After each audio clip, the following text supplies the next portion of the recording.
Right నేను మళ్ళీ వస్తాను మీ దగ్గరికి. రైట్, వెస్ట్ గోదావరి నుంచి భానుప్రసాద్ జాయిన్ అవుతున్నారు.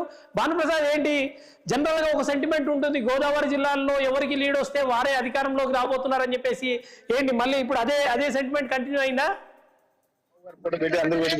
ఎగ్జాక్ట్ గా చెప్పొచ్చు బలరాం గారు. ముఖ్యంగా పశ్చిమ గోదావరి జిల్లాలో సెంటిమెంట్ గా అంటే చెప్పొచ్చు, ఇక్కడ ఏదైతే ఎక్కువ సీట్లు సాధించుకుంటుందో అదే గవర్నమెంట్ ఫామ్ చేస్తుందన్న నానుడి ఏదైతే ఉందో, గత కొన్ని ట్రిప్పులుగా ఏదైతే ఉందో అదే జరుగుతుందని చెప్పొచ్చు. ఈ నేపథ్యంలో చూసుకుంటే ఇప్పటికే ఇక్కడున్న 15 నియోజకవర్గాల్లో కూడా క్లీన్ స్వీప్ గా అన్ని స్థానాల్లో కూడా కూటమి ముందంజలో ఉంది. ఆ నేపథ్యంలో చూసుకుంటే 3 స్థానాల్లో తాడేపల్లిగూడెం, అదే నరసాపురం, భీమవరం, పోలవరం 4 స్థానాల్లో కూడా ఏదైతే జనసేన పోటీ చేసిందో 4 స్థానాల్లో కూడా 3 స్థానాల్లో అత్యధిక మెజార్టీతో ముందుకెళ్తుంది. ఒక స్థానంలో ఇప్పుడే పోలవరంలో కూడా ఇప్పుడే 141 ఓట్ల మెజార్టీతో, సుమారు 141 ఓట్ల మెజార్టీతో ముందుందని చెప్పిన అధికారులు వెల్లడించడం కూడా జరిగింది. మరో పక్క చూసుకుంటే టీడీపీ ఏదైతే ఏలూరు, దెందులూరు ఏదైతే నియోజకవర్గాలు ఉన్నాయో వీటన్నిటిలో కూడా అత్యధిక మెజార్టీ, ఇప్పటికే ఏలూరు నియోజకవర్గంలో 20,000 మెజార్టీ కూడా దాటిపోయి ముందుకెళ్లే పరిస్థితి ఉంది. అదేవిధంగా సంస్థాత్మక ప్రాంతమైన దెందులూరు నియోజకవర్గంలో కూడా ఇప్పటికే చింతమనేని ప్రభాకర్ 4,000 ఓట్ల మెజార్టీతో సుమారుగా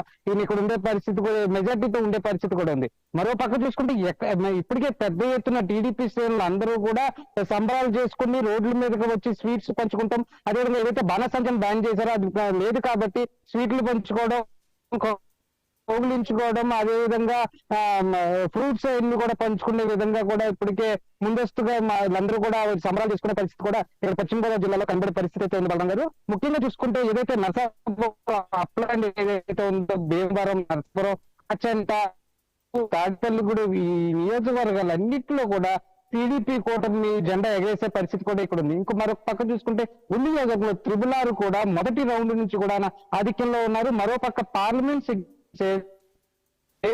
పార్లమెంట్ సుమారు 50,000 ఓట్లు వెనుకబడి వైఎస్ఆర్సీపీ నరసాపురం పార్లమెంట్ లో ఉండడం జరిగింది. సుమారు 14,000 ఓట్లు వెనకబడి వైఎస్ఆర్సీపీ ఏలూరు పార్లమెంట్ లతో ఉండడం కూడా జరిగింది. అంటే అన్ని చోట్ల కూడా క్లియర్ గా, అంటే ప్రజల తీర్పు క్లియర్ గా వైఎస్ఆర్సీపీని కాదనుకుంటున్నారు, టీడీపీకి పట్టం కడుతున్నారని చెప్పని ఇక్కడ పశ్చిమ గోదావరి జిల్లా వాసులు కంటాపదంగా చెప్పిన పరిస్థితి అయితే మన కళ్ళకు కట్టినట్టు కనిపించింది. రైట్ భాను, ఇప్పుడు ఒకటి మనము ఆంధ్రప్రదేశ్ వ్యవహారాలు చూసుకుంటే పశ్చిమ గోదావరి అనేది కీలకంగా భావిస్తున్న నేపథ్యం, నిజంగా కాపు ఈక్వేషన్ అనేది నిజంగా ఈ కూటమికి వర్కౌట్ అయినట్టుగా అనిపిస్తుందా మీకు చూస్తుంటే? ఖచ్చితంగా తూర్పు గోదావరి అదేవిధంగా పశ్చిమ గోదావరి జిల్లాలో కాపు ఈక్వేషన్ అన్నది ఖచ్చితంగా ప్రభావితం చేసిందని చెప్పే పరిస్థితి కూడా ఇక్కడ కనబడుతుంది. ఏదే విధంగా అంటే అదే విధంగా మనకి చూసుకుంటే భీమవరం, అదే విధంగా తాడేపల్లిగూడెం, అది ఏలూరు, ఈ నియోజకవర్గాలన్నింటిలో కూడా కాపు నియోజకవర్గాలు, అదేవిధంగా పాలకొల్లు నిమ్మల రామనాయుడు కూటమి అభ్యర్థిగా ఉన్నాడు. మొదటి రౌండ్ నుంచి కూడా ఆయన అత్యధికంగా మెజార్టీతో, ఒక్క పోలవరం మినహాయింపు తప్ప మిగతా నియోజకవర్గాలన్నీ కూడా ఇప్పటికీ 8,000 మెజార్టీలు ముందుకెళ్ళిపోయిన పరిస్థితి అయితే ఉంది. కాపు నియోజకవర్గాలు ఏదైతే ఉన్నాయో, కాపు బ్రాండింగ్ ఇమేజ్ ఏదైతే నియోజకవర్గాలు ఉన్నాయో వీటన్నిటిలో కూడా పవన్ కళ్యాణ్ ఎఫెక్ట్ చాలా పెద్ద ఎత్తున పడిందని చెప్పని ఇక్కడ చెప్పే పరిస్థితి కూడా ఉంది.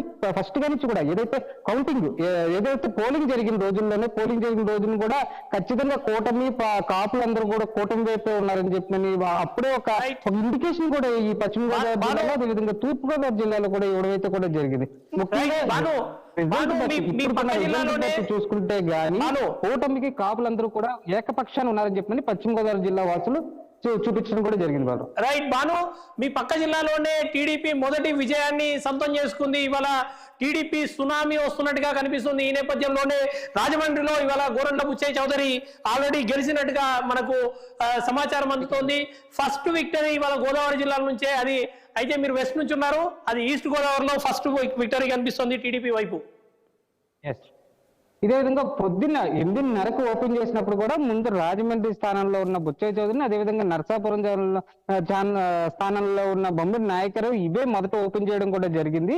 ఈ నేపథ్యం చూసుకుంటే ఫస్ట్ కంచి కూడా బుచ్చయ్య చౌదరి ఆధిక్యంలోనే ఉన్నారు. అదేవిధంగా నాయకరు కూడా ఎవరైతే నరసాపురం నియోజకవర్గ కూటమి అభ్యర్థిగా జనసేన సింబల్ తో పోటీ చేసిన బండారు నాయకులు ఎవరైతే ఉన్నారో అతను కూడా ఆధిక్యంలో ఉన్నారు.